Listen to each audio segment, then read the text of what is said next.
আসসালামু আলাইকুম। আজকে আমি আপনাদের সাথে শেয়ার করছি বাচ্চাদের জন্য খুবই সহজে আর খুব সুন্দরভাবে এক কালার কাপড়কে খুব আনকমনভাবে কিভাবে আপনার বাচ্চার জন্য তৈরি করবেন। পুরো ডিটেলস টিউটোরিয়াল থাকছে আজকের ভিডিওতে। আর কিভাবে বক্স প্লেটেড কুচি দিয়ে একটি ফ্রক তৈরি করতে পারছেন। আশা করছি আজকের ভিডিওটা দেখলে আপনার বাচ্চার জন্য এই সুন্দর একটি ফ্রক তৈরি করতে পারবেন।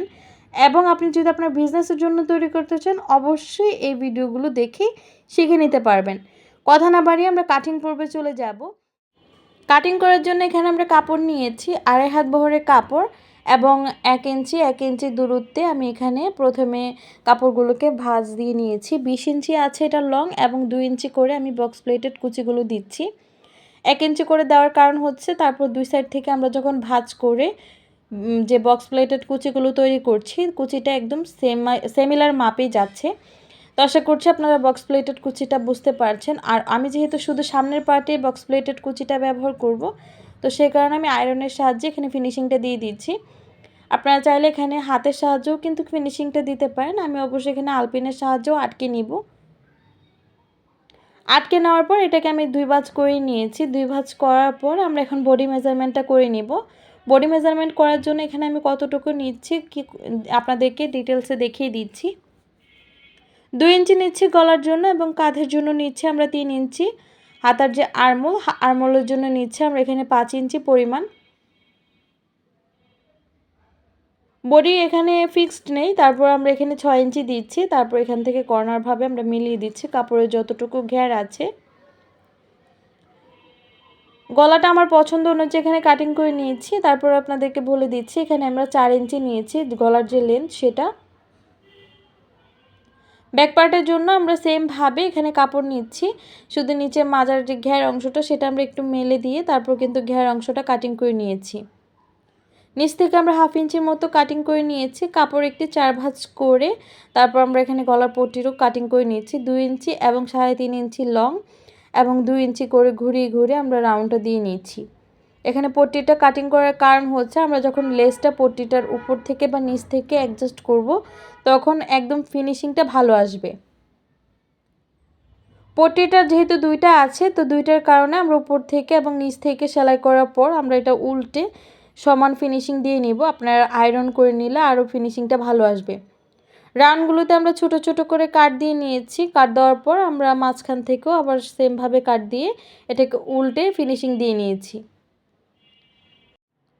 পট্টিটা ফিনিশিং দেওয়ার পর আমরা এটা উল্টো পাশে সেলাই করে নিয়েছি। উল্টো পাশে সেলাই করার পর আমরা একটু ছোট করে কাট দিয়ে নিচ্ছি। তারপর এটা আমরা ভাঁজ দিকে উল্টে নিচ্ছি। ভাঁজ দিকে উল্টানোর পর এটার উপর থেকে একটি ফিনিশিং সেলাই বা চাপ সেলাই দিয়ে দিচ্ছি। আপনারা চাইলে এখানে কিন্তু লেস ব্যবহার করতে পারেন। আমি এখানে লেস ব্যবহার করব না, তারপর আমি লেসটা ব্যবহার করব সেকেন্ড লেয়ারটায়। এই লেয়ারটাতে সেলাই করার সময় অবশ্যই খেয়াল রাখবেন যাতে এক্সট্রা কাপড় এদিক থেকে ওইদিকে না বের হয়ে যায়। পট্টিটার নিচ থেকে আমি লেস জয়েনিং করে নিয়েছি। আর আপনাদেরকে যেহেতু হাতার আরমোলে এবং দামানের পোর্শনে লেসটা জয়েনিং করা দেখিয়ে দিব, তো এতবার লেস জয়েনিং করাটা আপনাদের সাথে দেখে আপনাদেরকে বিরক্ত করাটা আমারও অহেতুক মনে হয়েছে, তো সেই কারণে দেখাইনি। এখন আমরা কাঁধের অংশগুলোকে জয়েনিং করার পর হাতার যে আরমোল সেখানে যাব। তো সেখানে যাওয়ার আগে আমরা এখানে বায়াজভাবে কিছু কাপড় কাটিং করে নিয়েছি।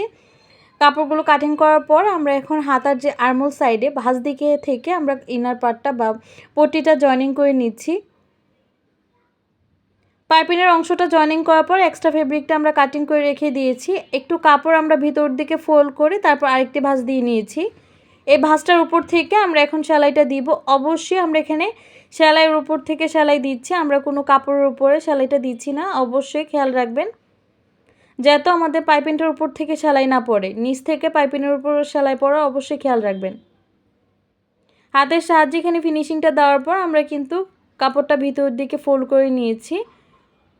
সেমভাবে আমি দুইটি আরমোলের অংশতেই কিন্তু পট্টি জয়েনিং করে নিব বা পাইপিং অ্যাটাচ করে নিব। পাইপিংগুলো জয়েনিং করার পর আপনাদেরকে কাছ থেকে দেখিয়ে দিচ্ছি ফিনিশিংটা মাশাআল্লাহ অনেক সুন্দর হয়েছে। এখন আমরা লেসটা জয়েনিং করব। এই লেসটা আমরা যেভাবে জয়েনিং করছি হাতার আরমোলের নিচ থেকে, আমি সেমভাবে ইনার পার্টের সাথেও কিন্তু বডির সামনের দিকের যে অংশটাতেও সেমভাবে জয়েনিং করে নিয়েছি। আর্মহোলে আমি সেমভাবে জয়েনিং করার পর আরেকটি সাইডেও জয়েনিং করে নিয়েছি। এখন আমরা বডি মেজারমেন্ট অনুযায়ী এখানে সেলাই দিয়ে নিব। এখানে যত লুজ রাখতে পারবেন ততই আরাম পাবে বাচ্চারা পরে। 2 সাইডের বডির অংশ সেলাই করার পর এখন আমরা নিচের ঘেরের অংশতে চিকন করে আমরা সেলাইটা দিয়ে নিয়েছি। আপনারা চাইলে এখানে রিপও করে নিতে পারেন। আমাদের পুরো ঘেরের অংশতে কমপ্লিট হয়ে গিয়েছে। শুধু এখন আমরা ফ্রন্ট পার্টে মানে সামনের ঘেরের অংশতে যে ব্ল্যাক কালার লেসটা জয়েনিং করেছি বডির পার্টটাতে, তো বডির পার্টটাতে যে লেসটা জয়েনিং করেছি আমরা এখন সেমভাবে নিচে পুরো ঘেরের অংশটাতে জয়েনিং করে নিব। জয়েনিং করার জন্য এক সাইড থেকে আমরা ইনার যে অংশটা সেটাকে টান দিয়ে ধরে নিচ থেকে লেসটাকে আমরা অ্যাটাচ করে নিচ্ছি। এই লেসটা যেহেতু খুবই ভাইরাল একটি লেস, তো আমি এই লেসটাই জয়েনিং করছি একটু ভিন্ন রূপ দিয়ে। সামনের দিকের পুরো অংশটাতে আমি লেসটা জয়েনিং করেছি। এই হচ্ছে জামাটার পুরো ফাইনাল লুক। আশা করছি আপনাদের কাছে এই ড্রেসটির লুকটা ভালো লেগেছে। ভালো থাকলে আপনারা অবশ্যই আমাকে কমেন্টে জানাতে ভুলবেন না আপনাদের কাছে ভালো মন্দ কোনটা লেগেছে। ভালো লেগে থাকলে ভিডিওটিতে like, comment, share and subscribe করে দিবেন। আজকের মতো এখানে বিদায় নিব। আল্লাহ হাফেজ। আসসালামু আলাইকুম।